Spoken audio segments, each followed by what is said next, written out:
Welcome back to my YouTube channel Rupal Edu Mela, जहां education से related सब मिलेगा।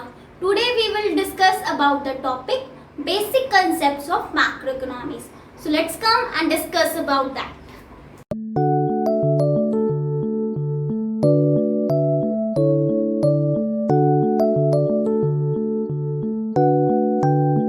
So today's our topic is basic concept of macroeconomics. Goods. There are two types of goods, final goods and intermediate goods. In the final goods, there are two types of goods, consumption goods and capital goods. यानी कि goods दो प्रकार के होते हैं, एक final good होता है, एक इंटरमीडिएट गुड होता है। लेकिन फाइनल गुड्स के अंदर भी दो प्रकार के गुड होते हैं, वो है consumption goods and capital goods. आइए जानते हैं कि ये सब जो हमारे final goods, intermediate goods, consumption and capital goods है क्या। तो इसकी कुछ इंपॉर्टेंट टर्म्स हैं, पढ़ते हैं। गुड्स, एनी फिजिकल और man made object that could command a price in market and satisfy human want. यानी कि कोई भी फिजिकल और मैन मेड ऑब्जेक्ट को हम मार्केट में जाके बेचते हैं, उससे हमें कोई प्राइस यानी कि इनकम मिलती है जो हमारी वांट्स को सेटिस्फाई करे। हम उससे क्या बोलते हैं, गुड्स को हम हिंदी में वस्तु भी बोलते हैं। अब हमने क्या पढ़ा था कि गुड्स कितने प्रकार के होते हैं, दो प्रकार के, फाइनल और इंटरमीडिएट गुड्स। तो अब गुड्स में फाइनल गुड्स क्या होते हैं वो पढ़ते हैं। Final goods, all goods which are meant either for consumption by consumer or for investment by firm। Final goods वो गुड्स होते हैं जो कि कंज्यूमर के द्वारा कंज्यूम करे जाते हैं और फर्म के द्वारा इन्वेस्ट भी करे जाते हैं। इसका मतलब कि फॉर इन्वेस्टमेंट बाय फर्म, यानी कि फर्म के द्वारा कोई भी मशीनरी खरीदी गई और उसने वो मशीन अपनी फर्म में इन्वेस्ट कर दी। तो फाइनल गुड्स क्या होता है कि वो गुड्स होते हैं जो कंज्यूमर के द्वारा कंज्यूम भी करे जाते हैं और फर्म के द्वारा इन्वेस्ट भी करे जाते हैं। तो नेक्स्ट पढ़ते हैं। अब हमने क्या पढ़ा था, फाइनल गुड्स में दो गुड्स आते हैं। कौन से आते हैं, consumption goods and capital goods. तो कंजप्शन गुड्स क्या होते हैं, let's see. Those final goods which satisfy human want directly. वो गुड्स जो ह्यूमन की चाहत को सीधा डायरेक्टली ही सेटिस्फाई करता है। Example, ice cream, milk, floor, pulses use by house hold, जो हम लोग यूज़ करते हैं। जैसे मेरा आइसक्रीम खाने का मन है तो मैंने क्या करा, मार्केट में गई, वहाँ से जाकर मैं आइसक्रीम खरीद कर लाई। मेरी क्या थी, वांट थी, क्या था वो, ह्यूमन वांट थी मेरी, और मैंने वहाँ से आइसक्रीम खरीदी मार्केट से और वो मैंने अपनी वांट को सेटिस्फाई कर लिया डायरेक्टली खरीद कर। ठीक है। मिल्क, मेरे को दूध पीने की इच्छा हुई, मैंने मिल्क बाय करा and then I drink it and I complete my satisfaction। ठीक है। तो these types of goods which satisfy human want directly is called consumption goods। next good क्या है हमारा, capital goods। capital goods क्या होते हैं, it is the durable goods that is used in the production of other goods and services। ये durable goods होते हैं जो कि यूज़ करे जाते हैं production of other goods and services की, कोई दूसरी गुड्स और सर्विस बनाने के लिए। For example, building machinery. क्या एग्जांपल था, बिल्डिंग एंड मशीनरी। इसमें क्या है कि जैसे फर्म ने कोई बिल्डिंग खरीदी, कोई मशीनरी खरीदी, कोई नई बिल्डिंग खरीदी फर्म ने। क्यों खरीदी, क्योंकि उससे उसकी प्रोडक्शन कैपेसिटी बढ़ जाए, उसकी प्रोडक्शन बढ़े। ठीक है। तो ये हमारा कैपिटल गुड्स आता है। नेक्स्ट पॉइंट क्या है, हमने गुड्स में दो गुड्स पढ़े थे, final goods and intermediate goods. तो सेकंड हमारा गुड क्या हो गया, intermediate goods. Goods which are used up during process of production of other goods. यानी कि वो गुड्स जो कि यूज़ करे जाते हैं किसी भी अदर गुड्स की प्रोडक्शन में। For example floor, sugar, ghee etcetera use in production of biscuit. जो हमारे जो इंटरमीडिएट गुड्स होते हैं ना, वो किसी फाइनल गुड यानी कि एक मतलब कि किसी दूसरे गुड्स को बनाने के लिए यूज़ करे जाते हैं। जैसे कि मुझे बिस्किट बनाना था, तो बिस्किट बनाने के लिए मुझे क्या क्या चाहिए था, फ्लावर चाहिए था, मुझे शुगर चाहिए थी, मुझे घी चाहिए था। इन तीनों चीज़ों की ज़रूरत से मैं क्या बना सकती हूँ, बिस्किट। तो बिस्किट मेरा क्या हुआ, अदर गुड। और ये जो 3 चीज़ें हैं वो मेरी क्या हुई, गुड्स। ठीक है। अब कैपिटल गुड्स और इंटरमीडिएट गुड्स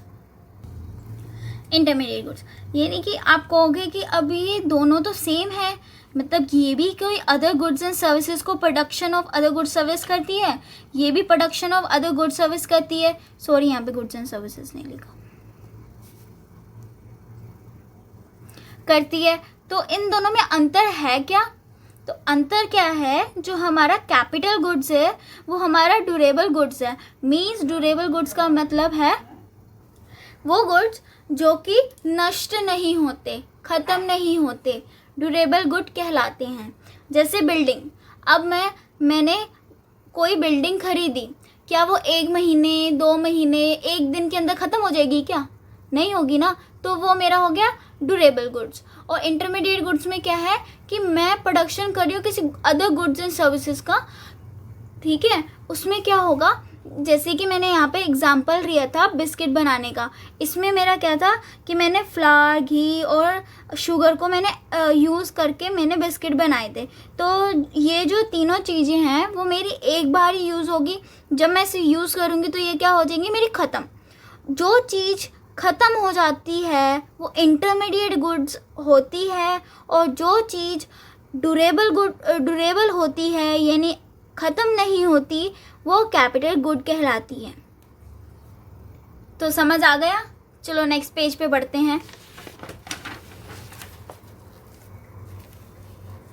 नेक्स्ट क्या है हमारा, investment. Addition to stock of capital goods such as building, machinery etcetera that adds to the future productive capacity of the economy. It is called capital formation. Investment को capital formation भी बोला जाता है। इसका क्या मतलब होता है, addition to stock of capital goods, जो भी हमारे कैपिटल गुड्स हैं उसमें एडिशन करना, जो कि हमारी प्रोडक्टिव कैपेसिटी को बढ़ाता है, हमारी जो प्रोडक्शन जो भी कैपेसिटी है उसको बढ़ाता है। जैसे कि मैंने कोई नई मशीनरी खरीद ली, कोई बिल्डिंग खरीद ली, जिससे कि मेरा प्रोडक्शन है वो बढ़ रहा है, जो मेरे प्रोडक्शन को बढ़ने में सहायता कर रहा है, हम ऐसे भी कह सकते हैं। तो हमारा वो इन्वेस्टमेंट कहलाता है। Okay, next point is depreciation. Fall in the value of fixed capital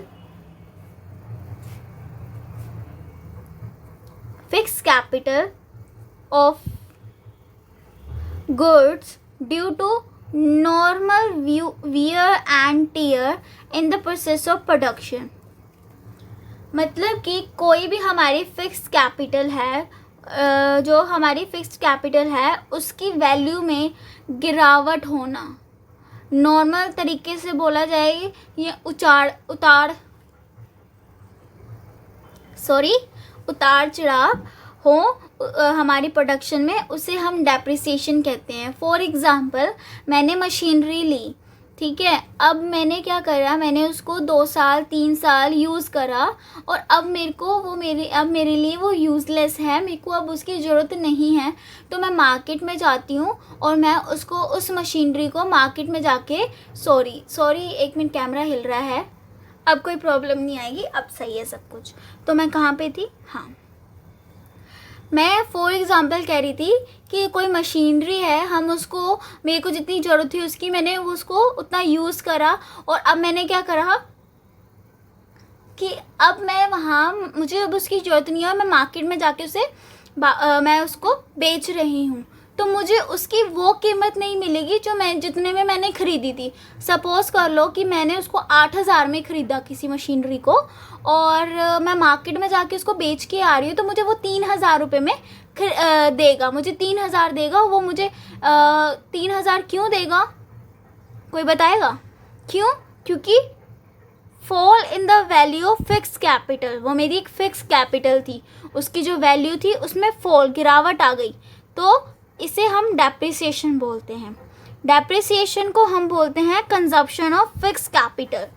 okay, depreciation का दूसरा नाम क्या है? Consumption of fix capital.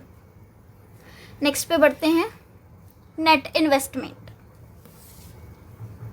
By deducting depreciation from gross investment we get net investment, यानी कि हम depreciation को, gross investments को depreciation से घटा देते हैं तो हमारा क्या कहलाता है?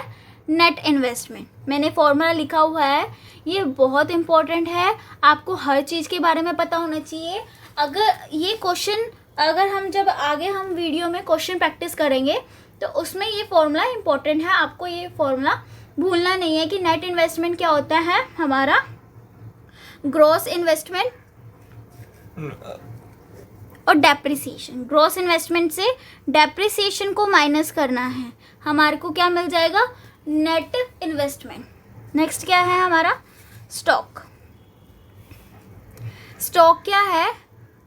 A stock is a quantity which is measured at a point of time, यानी कि स्टॉक एक क्वांटिटी है जिसको हम मेजर करते हैं एक पॉइंट ऑफ टाइम पे। ठीक है, पॉइंट ऑफ टाइम क्या होगा?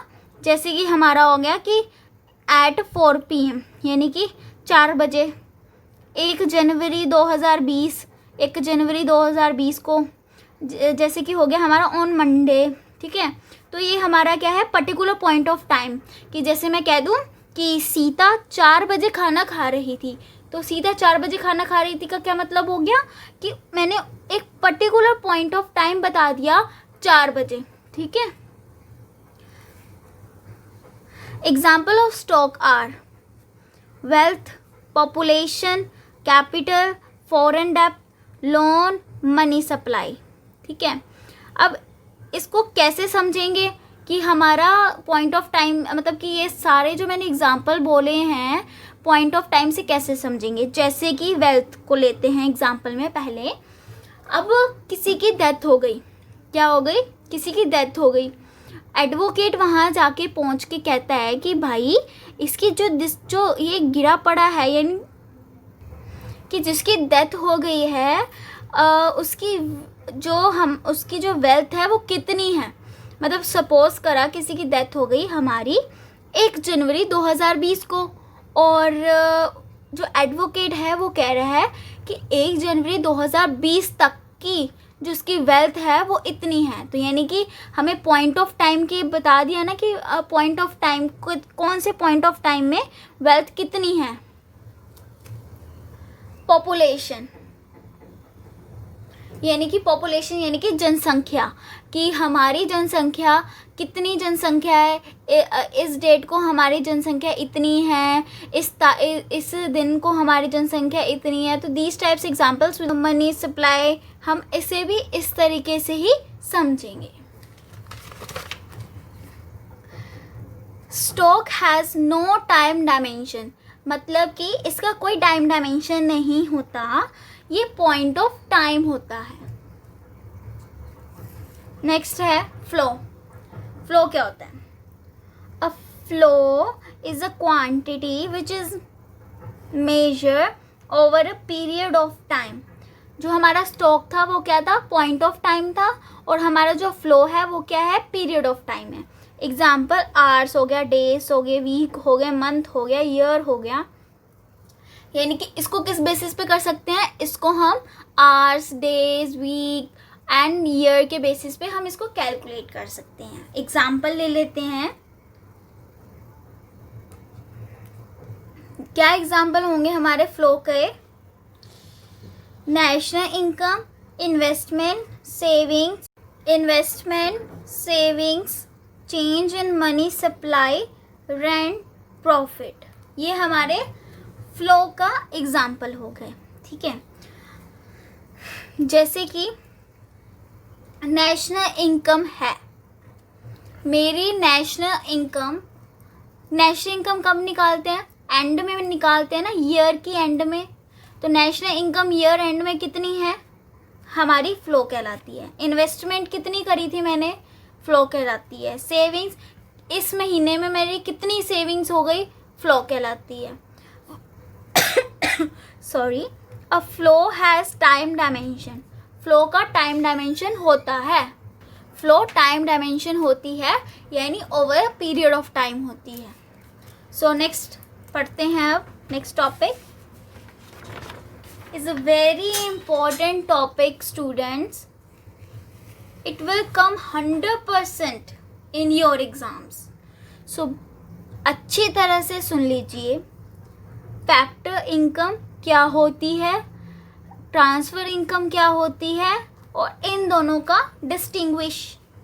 पेपर में आपको 99.9% मिलेगा। 1% चांस है कि इसका सिर्फ ये डिस्टिंग्विश पूछ ले। फैक्टर इनकम क्या होती है? Income received by factor of production. Factor of production में मेरे क्या आते थे? लैंड, लेबर, कैपिटल, एंटरप्राइज, ठीक है। फॉर गिविंग प्रोडक्टिव सर्विसेज, जो कि मुझे प्रोडक्टिव सर्विसेज प्रोवाइड करते थे प्रोडक्शन प्रोसेस के लिए, ठीक है। उसे हम बोलते हैं फैक्टर इनकम, ठीक है। फैक्टर इनकम क्या होती है? वो इनकम जो फैक्टर ऑफ प्रोडक्शन से रिसीव होती है, हमारे हेल्प करती है प्रोडक्शन प्रोसेस में। जैसे क्या हो गया? रेंट, वेजेस, इंटरेस्ट, प्रॉफिट, ठीक है। ये हमारी होगी फैक्टर इनकम। फैक्टर सिंपल है, फैक्टर सर्विस प्रोवाइड करने पर जो हमें इनकम प्रोवाइड होती है, मिलती है, हम उसे फैक्टर इनकम बोलते हैं। नेक्स्ट है transfer income. Income receive without rendering any productive service in return, ठीक है। वो इनकम जो हमारी बिना किसी सर्विस प्रोवाइड करे मिल जाती है। फॉर एग्ज़ाम्पल, मैंने कोई सर्विस दी ही नहीं, जैसे मेरा बर्थडे है, ठीक है। अब मेरे बर्थडे में मैं अपना बर्थडे सेलिब्रेट कर रही हूँ और मैंने अपने घर के रिलेटिव्स को बुलाया, अपने फ्रेंड्स को बुलाया, एंड ये सब लोग आकर मेरे को गिफ्ट दे देते हैं, या कोई मेरे को थोड़ा सा, मतलब हम कहते हैं ना, छोटे बच्चों को हम दे देते हैं 50 रुपीज़, 100 रुपीज़, तो वो मेरी ट्रांसफ़र इनकम होती है। मैंने तो उन्हें उनके लिए कोई काम तो नहीं करा ना, मैंने ना उनके लिए कुछ करा। तो बिना कुछ करे हमें कोई भी इनकम रिसीव हो, that is called transfer income. तो डिस्टिंग्विश समझ लेते हैं, क्योंकि हमारा इससे अच्छी तरह से क्लियर हो जाएगा कि what is factor income and what is transfer income. So factor income, it comprises rent, wages, interest, profit. यानी कि हमारा फैक्टर इनकम क्या होती है? रेंट, वेजेस, इंटरेस्ट, प्रॉफिट होती है, क्योंकि हम फैक्टर सर्विस प्रोवाइड करते हैं, और जब हम फैक्टर सर्विस प्रोवाइड करते हैं उसके बदले मिला हुआ पैसा फैक्टर इनकम कहलाता है। और वो किस किस बेसिस पे मिलता है? रेंट, वेजेस, इंटरेस्ट, प्रॉफिट के बेसिस पे। It comprises gifts, pocket money, donation, scholarship. Transfer income में क्या होता है कि सिर्फ गिफ्ट ही नहीं आते, उसके अंदर पॉकेट मनी भी होती है। हमारे पेरेंट्स हमें पॉकेट मनी देते हैं, क्या हमें ये बोलते हैं कि बेटा रुक, देखो पॉकेट मनी तभी मिलेगी, पहले तो ये काम कर दे, ये तो नहीं बोलते ना हमें। तो पॉकेट मनी भी हमें बिना किसी सर्विस प्रोवाइड करे ही मिल जाती है। स्कॉलरशिप भी हमें मिलती है बिना बिना कोई काम करे मुझे स्कॉलरशिप मिल जाती है। डोनेशन, मैं कहीं गई, वहाँ पे एनजीओ में जाके मैंने डोनेट कर दिया। क्या मैंने ये बोला कि एनजीओ पहले मुझे कोई सर्विस प्रोवाइड करो, then I will give you donation? ये तो नहीं कहा ना मैंने। तो डोनेशन, ये ट्रांसफ़र इनकम होती है, बिना किसी सर्विस प्रोवाइड करे पैसे मिल जाना। Factor income, it is a bilateral payment bilateral payment का क्या मतलब होता है? इसका मतलब होता है, क्या मतलब होता है बाइलेटरल का? कि जो हमें दोनों तरफ से मिलती है इनकम। जैसे कि आपने वो सुना होता है, वो कहते हैं ना, क्या कहते हैं उसे, वो क्या, चलो वो एग्जांपल छोड़ देते हैं ठेके वाला, हम ये वाला एग्जांपल लेते हैं कि जैसे कि मैंने बिस्कुट लिया, मैं बिस्कुट की शॉप पे गई और मैंने क्या बोला कि मुझे बिस्किट दे दीजिए। उन्होंने क्या करा, मुझे सर्विस प्रोवाइड करी। कौन सी सर्विस प्रोवाइड करी? बिस्कुट देने की। फॉर एग्जाम्पल पिज़्ज़ा तो सब खाते हैं। अब पिज़्ज़ा मैंने ऑर्डर करवाया, उसने मुझे क्या करा, मुझे सर्विस दी। क्या, कौन सी सर्विस दी? वो अपने वहाँ पे उसने पिज़्ज़ा बनाया और वो पिज़्ज़ा मेरे घर तक लाया। अब उसने मुझे सर्विस प्रोवाइड की, उसके बदले मैंने क्या करा, उसको पेमेंट कर दी। तो ये मेरा क्या कहलाया, बाइलेटरल पेमेंट, जो कि दोनों तरफ से होती है, ठीक है। और यूनिलेटरल पेमेंट जो ट्रांसफर इनकम है, वो यूनिलेटरल पेमेंट है जो कि एक तरफा होती है। जैसे कि विडो पेंशन भी इसमें गिना जाएगा। Third point is it included in national income. बहुत ही ज़्यादा इम्पोर्टेंट पॉइंट है ये, भूलना मत, क्योंकि जब भी हम क्वेश्चन करेंगे तो काफ़ी प्रॉब्लम्स आती हैं। मैंने देखा है बच्चों को काफ़ी प्रॉब्लम से फेस करनी पड़ती हैं जब वो नेशनल इनकम का कंसेप्ट ही अच्छी तरह से समझ नहीं पाते। तो ये बहुत अच्छी तरह से समझ लेना है कि जो फैक्टर इनकम है वो नेशनल इनकम के अंदर इंक्लूड होती है। जो ट्रांसफ़र इनकम है वो नेशनल इनकम के अंदर इंक्लूड नहीं होती। Fourth point is it is an earning concept. ये हमारा एक अर्निंग कंसेप्ट है, यानी कि कुछ दिया तभी कुछ मिला। जैसे कि कोई सर्विस मैं प्रोवाइड करूं तभी ही मुझे कुछ मिलेगा। फॉर एग्ज़ाम्पल, जैसे मैंने कोई काम करा, मुझे पैसे की ज़रूरत है। अब मैं किसी शॉप पे गई, मैंने बोला कि मुझे ना पैसे की बहुत ज़रूरत है, और उन्होंने बोला ठीक है, पहले तुम यहाँ काम कर लो, देन हम आपको सैलरी दे देंगे, पैसे दे देंगे, जिससे कि आपकी भी ज़रूरत पूरी हो जाए और हमारी भी। तो ये क्या है, हमारा एक अर्निंग कंसेप्ट है। ऑन द अदर साइड जो ट्रांसफ़र इनकम है वो हमारा रिसीप्ट कंसेप्ट है, यानी कि इस पे मुझे कोई भी काम करने की ज़रूरत नहीं है, मुझे अपने आप ही पैसा मिल जाता है in the form of donation, pocket money, scholarship, window pension. तो ये हमारा रिसीप्ट कंसेप्ट है ट्रांसफ़र इनकम, और फैक्टर इनकम हमारा अर्निंग कंसेप्ट। तो होप करती हूँ आपको ये वीडियो समझ आ गई होगी और आपको जितने आज के टॉपिक हैं वो सारे समझ आ गए होंगे। जैसे कि हम पहले करते आए हैं, तो आज हम अभी CBSE previous year question discuss करते हैं जो कि हमारे पेपर में आ चुके हैं, और these are such important question. So please इसे अच्छी तरह से देख के जाना, ये मत करना कि कोई बात नहीं प्रीवियस ईयर क्वेश्चन तो हम कर लेंगे। प्रीवियस ईयर क्यों बोला जाता है करने को? क्योंकि कोई मकसद होता है, इनसे क्वेश्चन मिल जाते हैं, बहुत आराम से हमें पता चल जाता है कौन से इम्पोर्टेंट कौन से नहीं। The first question is define final goods. Final goods क्या होते हैं, ठीक है। Define consumption goods. Consumption goods क्या होते हैं।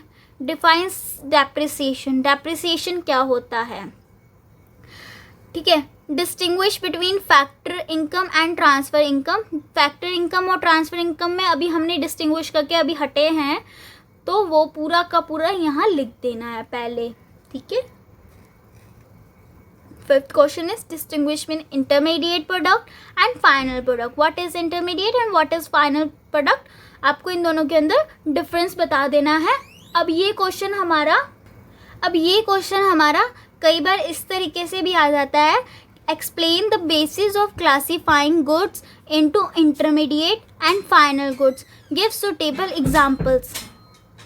तो आपको ये घबराने की कोई ज़रूरत नहीं है कि भाई ये कैसा क्वेश्चन आ गया, हमें कुछ समझ नहीं आ रहा, हमें सिर्फ ये पता चल रहा है कि इंटरमीडिएट गुड के बारे में बताना है फाइनल गुड में। तो सिंपल आपको इसका डिफ्रेंसिएशन करके आ जाना है, आपको पूरे पे पूरे मार्क्स मिलेंगे। Last question, distinguish between intermediate products and final products giving suitable example in the support of your answer। आपको पहले इसकी मीनिंग लिख देनी है, उसके बाद जो मैंने आपको पढ़ाया है वो लिख देना है, और लास्ट में याद रखना है इसमें बोला गया है एग्जाम्पल के द्वारा बताइए अपने आंसर को। तो एग्जाम्पल लिखना मस्ट है, अगर आप एग्जाम्पल नहीं लिखोगे तो नंबर आप लूज़ कर लोगे। तो ठीक है, और आगे बढ़ते हैं हमारा होमवर्क। आज का मेरा होमवर्क छोटा सा ही है, 5 क्वेश्चन का है, बहुत इंटरेस्टिंग है, पूरा का पूरा जो मैंने आपको ये टॉपिक्स पढ़ाए हैं उन टॉपिक्स पे ही बेस है। कैटेगराइज करना है कि कौन सी फाइनल गुड्स है, कौन सी इंटरमीडिएट गुड्स हैं।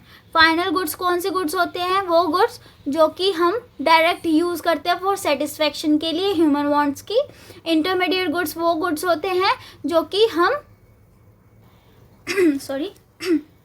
वो गुड्स जो कि यूज़ करे जाते हैं प्रोसेस ऑफ प्रोडक्शन का किसी दूसरे गुड के प्रोसेस ऑफ प्रोडक्शन में। ठीक है, तो आपको ये 5 क्वेश्चन है, इन 5 क्वेश्चन में आपको छांटना है कौन सा फाइनल गुड है and which one is intermediate good. तो machine purchase by dealer of a machine, जो मशीन बनाता है, जो डीलर है मशीनों का, उसके द्वारा कोई मशीन खरीदी गई, क्या होगा फिर आपके आंसर मुझे कमेंट सेशन में करके देना है। और हाँ, don't forget it, okay. Second है car purchase by a household, ध्यान से पढ़िएगा, कार खरीदी गई किसी हाउस होल्ड के द्वारा। ठीक है। थर्ड है computer install in an office. Fourth है mobile phone sets purchase by a mobile dealer. Fifth है furniture purchase by a school. Okay, तो ये आपको होमवर्क मुझे कमेंट सेक्शन में कमेंट करके बताना है कि which are final goods and which are intermediate good. And आपको अपना अगर कोई डाउट है then you tell me in the comment section कि मैम मुझे ये समझ नहीं आया तो आप मुझे बता दीजिए, तो मैं आपको बता दूंगी। सो बच्चों, आपको पता चल गया है कि आज का होमवर्क क्या है, आज के प्रीवियस ईयर क्वेश्चंस क्या हैं। तो आज यहीं हमारी वीडियो का एंड होता है। Thank you, keep studying, bye.